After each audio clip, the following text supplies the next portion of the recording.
We're on. Hey everybody, welcome to the Edge's Facebook's page #1 show at this particular time. 3 to 5 things we didn't have time to talk about today. I'm your host, Fred Kennedy, and I would like to thank this week's sponsor, Corey's Clothiers at 569 Danforth Avenue. It's a wonderful store where even an ugly man can look like a not quite as ugly man. That's one of their many slogans. Feel free to go down, check them out. By the way, having a great sale on Roberto suits. 2 for $7.98. I think it's 2 for $7.98. Don't quote me on that. Don't go in there and say Fred said it was this, because I actually don't remember. All right? I am just going to say that the Roberto is a good suit. Moving on. First up, take a good look at this kid. Take a look at that kid's face. Like, look at the look on his face of just, oh, God, what did I do? That kid shot a bear, man. He shot a bear. And I know that immediately people are like, oh, why did you shoot a bear? That's so wrong. Oh. The bear was attacking his family. This kid, 11 years old, pulls out a shotgun, loads it, aims it, while his family is being attacked by it, and shoots it. Well done. I gotta say that I am 100% aware that if I was being attacked by a bear, and one of my kids was held responsible for trying to kill the bear, I would be ripped to pieces because my kids are soft. My kids are like Vancouver soft. That's how soft my kids are. They're as soft as the people that are offended by everything on the internet. That's just what they are. I believe that we need to hearken back to a wonderful time of the Lord of the Flies. Now, I don't mean the Lord of the Flies letting kids... Are we off the air? You keep giving me a stressed out look. We're on. We're still on. Okay, good. I don't want kids to end up on an island stranded or anything, but I am saying that we do need some sort of coming of age ceremony. And this isn't a dude exclusive type thing. I'm not saying that at all. I am saying that we have raised our children to be unbelievably soft and capable of dealing with adversity or anything hard. Because we immediately get this frame of our minds oh my God, my kids can't handle this. I'm going to traumatize them. Oh my God, so. Carly, go away. Carly Myers is standing by the window making goofy faces at me while I do this. Oh, she's just so terrible. I am saying that. Kids are so soft these days. Everything that we put them in that could possibly traumatize their feelings for even a second, we got all uppity about it. Kids need to fail. They need to try things again. And that's why a coming of age ceremony, like building a massive tower and then tying rope around their feet and jumping off of it, possibly to their death, will thin the herd out a little bit. I was reading about this Amazonian tribe. What they do is they take bullet ants and they make bullet ants bite all onto their arms. And bullet ants, by the way, a bullet ant bite feels like you've been shot. That's what it feels like. I'm not saying we need to go that far, but maybe send our kids on a quest. You know? You ever seen Book of Mormon? All the Mormons have to go and they have to go preach somewhere for a while. Send all your kids on a quest. Let's just say my child cannot truly be a man until they go out and bring me the best grilled cheese sandwich I've ever had in my entire life. That's something. That's something. Right now they just automatically get it. Just automatically become a grown-up. That's not right. That's not fair. If we give them some sort of adult coming of age ceremony or ritual that they have to go through, it'll help them when they wind up being an incredibly bored automaton working in an office for a barely livable wage with all kinds of pressure on them to buy a house and bury themselves in debt until the interest rate goes up by 0.5% and it cripples them financially. I mean, clearly jumping off of a crudely built wooden tower will help them when that happens. Moving on, that guy right there with that incredible hairstyle, that is Kim Jong-un. And over the weekend, pardon me while I have a wonderful sip of tea, North Korea launched a missile, an interballistic missile or whatever the proper term is, into Japan's exclusive economic water zone. Basically saying we can get you if we want to get you. That's the thing that he's saying. Donald Trump, of course, was possibly doing cocaine off of a hooker's breasts and then decided to get on the Twitters and sent things. North Korea has just launched another missile. Does this guy have anything better to do with his life? Says the 60-year-old man on social media late at night. Hard to believe that South Korea and Japan will put up with this much longer. Perhaps China will put on a heavy move on North Korea and end this nonsense once and for all. So, what is the fallout of those tweets? China was very upset about what was said right there.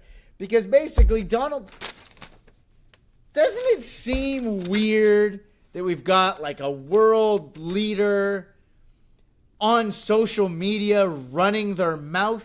You know? Doesn't it just feel ridiculous? Just saying that. He's breaking news and opinions on Twitter. On Twitter. Just shooting his mouth off. China's leadership has said that this really upsets them because basically Donald Trump, their largest trading partner, who, by the way, pretty much owned the U.S. economically. Do you know how much money the U.S. has borrowed from China? Trillions of dollars. I am not about to badmouth RBC, who I have a mortgage from, because technically they own my house. But that's what this guy just did. Now China's mad. Now I'm going to break this down in like a bar fight scenario, okay? Take a good look at it. Great Photoshop work, Matthew. Great Photoshop work. Okay, let's take a look at this. You've got the two big buff guys. You've got China and the States. Now, the States is kind of like, just look at that guy's jaw. He's clearly on steroids. So that's a good representation of the United States. Like, wearing a shirt, but it's got it open. Okay, buddy. All right, we get it. Like, the huey, orange, inflated skin look on steroids. China, super buff dude, probably a martial arts trained assassin. Okay? These two guys are buddies because this guy has borrowed lots of money from that guy while they're at the bar, buying loads and loads and loads and loads and loads of alcohol all night. So America is really drunk. Sees this guy in his army uniform hanging out in the back, and he's like, "Oh, you want to go, bro? You think you're tough, bro? You think you're tough?" Because this guy is also like pushing this guy around and this guy around, and he's friends with these two guys from like high school back in the day, right? So this guy's pushing those guys around, okay? Are we with me here so far? So America's like, "You want to go? You want to go?" And so he grabs China. He's like, "Let's beat this guy, bro. Let's beat the crap out of this guy." But little does he know that China and North Korea are cousins. And so China's like, "I don't want to fight my cousin." And now he's mad at you. And now we might have a fight because this guy can't keep his dick in his pants. Metaphoric dick in his pants, by the way. He's trying to swing it around, trying to fight everybody. So now this guy wants to fight this guy, but this guy's really big, and he's also on the other side of the bar, which would mean that China would have to walk across the bar to get to him, which isn't really what he wants to do. So it's just, did you follow? Is that a good analogy? Two big bros want to fight. They're cousins. He doesn't want to fight him. And little do they know that years and years ago, the China buff guy was actually helping North Korea soldier guy feed his people. So there's a lot going on. Intertwining. Complicated. These guys, their parents were actually married at one point. They're technically like brothers. But they got a divorce, and one went with the mom and one went with the dad. It's a very complicated scenario, but Juice Big America is literally going to start a bar fight with nuclear weapons. All because of one idiot on a computer. Probably not even a computer. It's probably just his phone. I often wonder, is Donald Trump like just dropping a deuce when he's tweeting? Is he twooping? Is he twooping threats? Because that happens. I twoop all the time. If I ever type in anything that's really funny, probably twooping. That's what I do. I twoop. I'm a twooper. We're all twoopers, including the man who's seemingly desperate to start World War III. Moving on, marijuana now legal for sale in the state of Nevada as of midnight yesterday. People were buying marijuana with reckless abandon, getting ready for the 4th of July by getting stoned, lighting fireworks, and smoking doobies.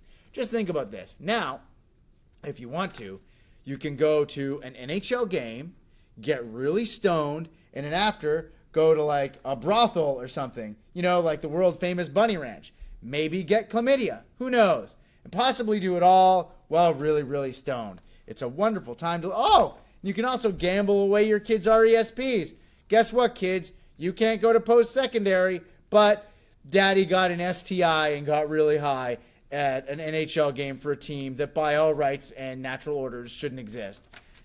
That team shouldn't have gone to Vegas. I'm sorry. was going to make an analogy for them being stoned in order to make that happen. Also, you can get drunk on the streets in Las Vegas. Like, you can literally just walk around drinking in the streets. So you're going to be able to, like, walking around smoking doobies, too? Like, walking around smoking doobies and then, like, getting drunk? I've never been to Vegas. I've never been to Vegas in my whole life. Because my wife went to Las Vegas once, okay? And she made this statement. She called me. She was on a McDonald's patio at like 2 in the morning, and she called me. And I answered the phone, and I'm talking to her. And during our 15-minute conversation, 3 guys tried to pick up my wife. As far as I'm concerned, all Las Vegas is coked up people trying to give other people STIs. That's really all Las Vegas is to me. It's a terrible place. It's a horrible place. And what's wild is she said at least 3/4 of the dudes that she was talking to said that they were doctors. And what's weird is a lot of them were like 22, 23 years old, which means that most of these guys completed medical school in 3 years rather than 9. Now, they could have all been lying, but in that I have a lot of faith in humanity, I think they were all just Doogie Howser type characters. Or they were really high on cocaine and didn't realize that they were lying. Right there. Do you know what that is? That is the Tesla 3. The Tesla 3 is the new car from the Tesla Motor Company. Elon Musk going to be releasing it later this week, Friday. It is his foray into making electric cars affordable. This car has an unbelievably high safety rating. It's like 5 stars. It's insane how well this car has performed in every single test they've put it through. And unlike most Teslas, which to this point have all been like $100,000, this thing is $35,000, which is, it's still expensiver, but it's much more affordable. We bought a Venza for $35,000 a few years ago. Now you can get a Tesla for $35,000. What was that noise? Was it a computer?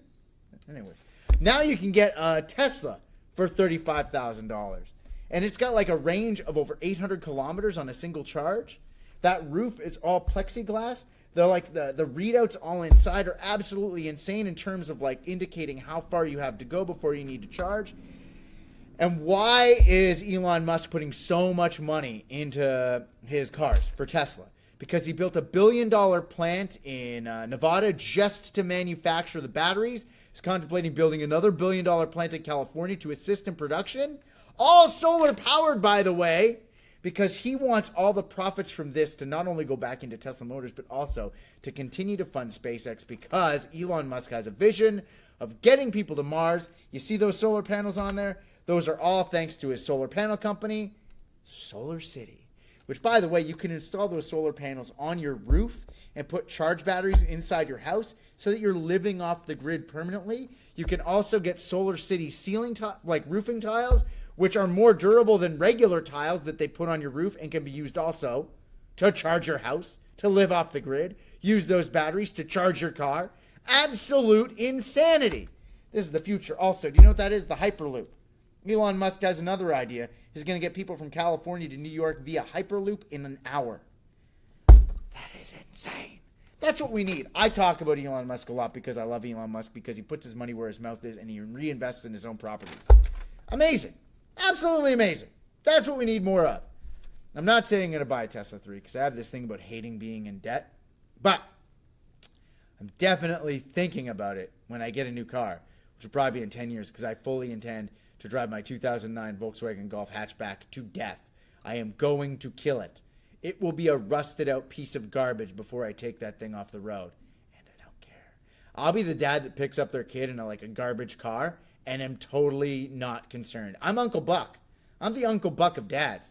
I'm going to have a hatchet in the back of my car too, strictly for self-defense.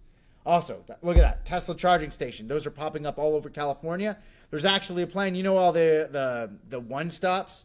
The quick stops, what are they called? En route? En routes. The en route stops all across Ontario. The plan is to put charging stations at every single one of those, which would mean that if you've got an electric car and you're trying to drive across the province of Ontario, it'd be incredibly easy to do so.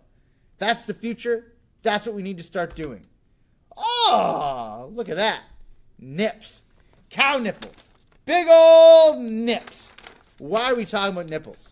Well, because the biggest trending plastic surgery is nipple augmentation. That's right, people are upset about their nipples. That's because the current trend with women's fashion is to wear sheer tops, exposing your nipples, that is a dude.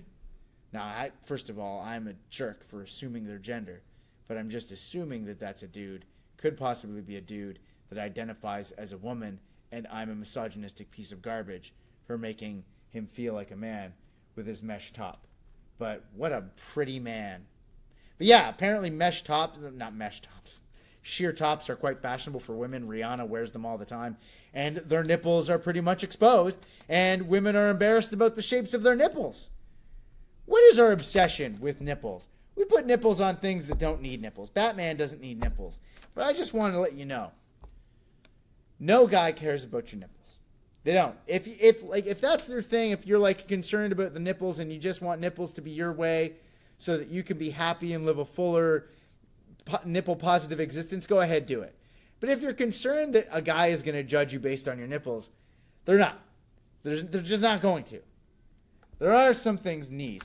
Like if your knee looks like it's got a face on it, or looks like one of those like apple sculptures of a face, do something about that. Wear knee pads. Wear pants. Capris. Clam diggers. Whatever you call them. That's pretty gross. And that's just not about women. That's dudes too. I don't want to see your gross ass droopy looking knees.